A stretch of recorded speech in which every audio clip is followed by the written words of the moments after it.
My ad.t kids mistreat my new wife, so I sit them down and tell them they have lost their inheritance and I'm a 56-year-old widower. My children's mother Claire passed away 15 years ago. We had been together since middle school. I had never been with another woman. Obviously I delve into my children and work. I finished raising two great kids with help from my parents. Her parents, my sister and her husband. With my wife's life insurance money and the mortgage insurance, I had more money than I would. Every time I made sure my kids graduated from college without debt. I also bought each of them an apartment near their school where they could live and make some money by renting the spare rooms to friends. My daughter still has hers and she rents it out every year to kids going to that school. My son sold his apartment and made enough money to buy his and his family's house. 5 years ago I met Maggie, the woman I'm married to now. She was 32 and a single mother with two children of grammar school age. She worked at the front desk at the hotel where I worked for 11 months. We talked all the time, and we clicked when my job was coming to an end. She asked me out. I was flattered that such a pretty young woman would be interested in me. We had a nice date and I started traveling to see her. 1 year later we got married, and she moved into my home. I bought it for myself after I sold my old family home because I couldn't be there without Claire. When I sold the old house, my kids had graduated and lived in different cities. My children disapprove of Maggie.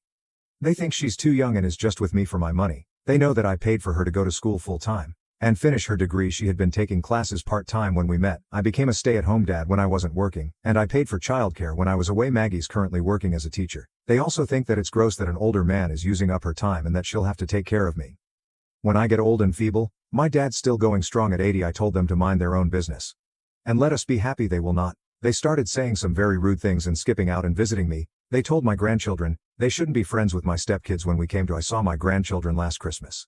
Said things I would not repeat, but I could tell they were saying things my kids had said. We left the gifts we brought and came home. I told my wife that I was sorry for my children's behavior and that I did not think she was a gold digger. I was sick of their disrespect for Maggie and me. I stopped helping them with extra money. They're both debt-free to the best of my knowledge and have good careers. I just tended to do things like upgrade their vacations and big purchases. For example, when my daughter bought her last car, I threw in $20,000 to make sure she got the one with all the bells and whistles without having a huge car note. When my son took his family to Disney World, paid for them to have a private tour guide so the kids could go on all the rides without waiting in line and hours in the Florida heat. Since Christmas, both of them have called me to ask for help. I said no both times. Just after Valentine's Day, they came for a visit, just the two of them. They asked me to meet with them without my wife present. I agreed, and we had lunch. They said that they're worried that Maggie uses undue influence to control me and my money. I told them that I was not a senile old man. I have a prenup. I've done some things like set up education accounts for my new kids that used up money that I hadn't planned on spending. I also adopted the kids before I did that. I also got a lawyer to get all the child support that Maggie was owed by her ex. He agreed to let me adopt the kids once he figured out he'd be off the hook for any further child support. He hadn't bothered seeing them in the 3 years before I met Maggie. I told them that since they couldn't respect me, I was done subsidizing their lives. I said that my mom and dad were unlikely to leave me anything when they passed away and that they should expect the same from me. They stared at me in shock. I asked them why they thought they deserved any of the money I'd worked for if they couldn't treat me with respect. I said I didn't expect them to treat Maggie as a mother figure since she's only a few years older than them, but they should have treated her kindly. When lunch was over, I paid my share of the bill and left. Both called me to say that I was being an idiot to control them with my money. I said I didn't ask them to change their behavior. I was just done tolerating it. My son is holding steady to his feelings, and I have no problem with that. He can feel however he wants. I only have a problem with his behavior. My daughters called me to apologize and say she'd like a second chance to get to know Maggie and her new siblings. We'll get together in Mexico this summer. When Maggie and all the kids are off school, my daughter and her husbands are paying for their own flights and everything. I'm letting them stay at the guest suite in the condo complex where I have my vacation home. Am I the idiot for cutting off my children and telling them that they lost their inheritance? They think she's too young and is just with me for my money. Please be aware that what you tell us about investing your money in Maggie's career, legal struggles, parenting and overall welfare don't prove that she's not a gold digger. Have no idea if she is. The impression I'm actually getting is that you are in the habit of using money to express love. You showed love for your kids by gifting them financially, and now you're showing love for the new wife and new kids by helping them financially. I have no idea how much the new wife is into the love equals financial support thing, but if I'm right, and that's actually a pattern with you, then your kids are absolutely experiencing your indulgence of your new wife as a withdrawal of love from them. Please, don't blame them if I'm correct then. You created a pattern. Yes, if you take a list of all of this, I don't necessarily blame Op's kids for being concerned. She makes the first move and then Mars 1 year after the first date, which is a rush timeline with 2 small kids involved. Even if you had the 11-month casual acquaintance, the new husband pays for schooling, childcare, child support and college funds. He adopts the kids, putting himself financially responsible for the kids for at least another 10 years. Even if they divorce, Op is mixed love with money for the bio kids' entire life. He's shocked when his kids get upset when he spends a second family and starts showering the new family with his love money. I won't speculate about Mrs. Opp's motives as we have no information about her. I'm just going to say that a person who conflates generosity with love could be very happy. With a gold digger they might be perfect for each other. I inherited a house from my dad. After his passing a few years ago, his house came with a guava tree in the yard. The tree has been there for a good portion of my teen years and ESP special to me. One day my wife and I were thinking of ways to earn extra income and realized we could literally sell the fruit. We got the permit and started preparing guava and different ways for reference. I sell the fruit whole, spliced and put it into cups, candied, etc. We realized that while the branches weren't exactly hanging over our neighbor's lawn, sometimes guava would fall over or buck against the fence at the right angle and ends up there. So my wife and I purchased a tree fruit net for the side of the tree that was closest to the neighbor's yard. Since then I don't think any fruit has fallen into their yard, which is good. What led me here today is that last week while my wife was out on the lawn, the neighbor's kid approached her and asked what happened to the fruits. My wife explained that we keep the fruits in a net to have more for the kid. Ran off and returned with their dad, who asked my wife the same thing. She explained again, and from what she said the father looked like he took it personally. Asked if we thought he was, and my wife explained, no, we didn't think. That we just wanted to maximize the fruit that falls from our tree since we do use it for some profit. Today, the same neighbor knocked on the door and I answered. He asked if we could talk about the fruit tree situation. He said that he thinks it's selfish how my father would freely let the fruits fall wherever, but now that I'm here, I'm hoarding the fruit. I explained that the tree is my property. So whatever comes from the tree is also my property. I said he could buy guava from us if he wanted, but he looked more upset that I would even recommend that. I'm glad his kid liked the fruit, but now that I'm making money off this I can't just let that happen freely. He called me selfish again and said I could spare a few. I said again he could buy some for me if you wanted. I offered a box for $5. Now every time we see him around, he doesn't smile at us, which I guess is expected, but now they let the dog poop on our lawn, and he keeps telling his kid loudly that the neighbors killed the fruit fairy. Some of the neighbors are still cool with us, but it's like we made an enemy from him, and I'm feeling slightly guilty for the kid. Edit. We started the net when we had a medical bill come up and needed to work on paying it off. You are the idiot, and it is petty.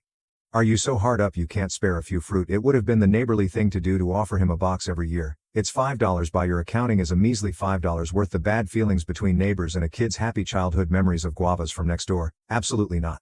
I don't get to do people just not care about having a good relationship with their neighbors. Yeah, capitalism has broken people's brains. Dude, what you're doing is legal, yes, but is it selfish and unkind? Also, yes, just because you can doesn't mean you should. If I were you, I'd stop by their house and apologize and give them a box of fruit. Tell them that upon further examination you realize you hurt their feelings by your unneighborly actions, and let them know you offer them a box every year going forward. I disagree. OP is not the idiot. If it's a measly $5, why can't his neighbor just pay it? Why does OP need to give the box for free? And the way the neighbor handled the situation was completely immature. He's just mad he isn't getting it for free anymore, but that doesn't make OP an idiot for trying to make a profit with something that belongs to him. The neighbor can buy fruit anywhere. My coworker, 32, female, asked me 28 female to dog sit for her for the weekend while she and her husband spent a weekend away. They paid me $150, and I left just this morning. I've been there since Thursday, and while I was there, I ate some of their food. They only had a little in their fridge but had a few packs of frozen vegetables that you could microwave. There was a total of about 8 of them, and in the 3 days I was there, I ate 3 of. My coworker just texted me and asked if I'd ate their food. I said yes, and she started telling me how she was saving that food for her lunches, etc. She also asked me to pay her $50 back since she paid me extra so I could order food instead of eating hers. I feel like this is so ridiculous. I told her I'd just buy her some photo clothes and vegetables, and she said to forget it and sent me her Venmo information. I see her every day at work. Is it worth it for $50? Am I the idiot for eating her food while I was sitting for her? Would I be the idiot if I didn't pay her back at it while I was there? I didn't eat anything else. I don't eat breakfast, and I supplement my lunches with the protein shake. I just had her vegetables. Not the idiot. I had a dog sitting business before the global issue. $150 for a weekend that you stayed at her home is not extra money.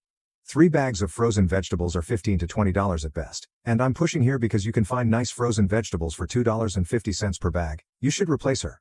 Food as meals was not discussed in the deal. I wish her good luck finding responsible and reliable in-home care for her dog next time.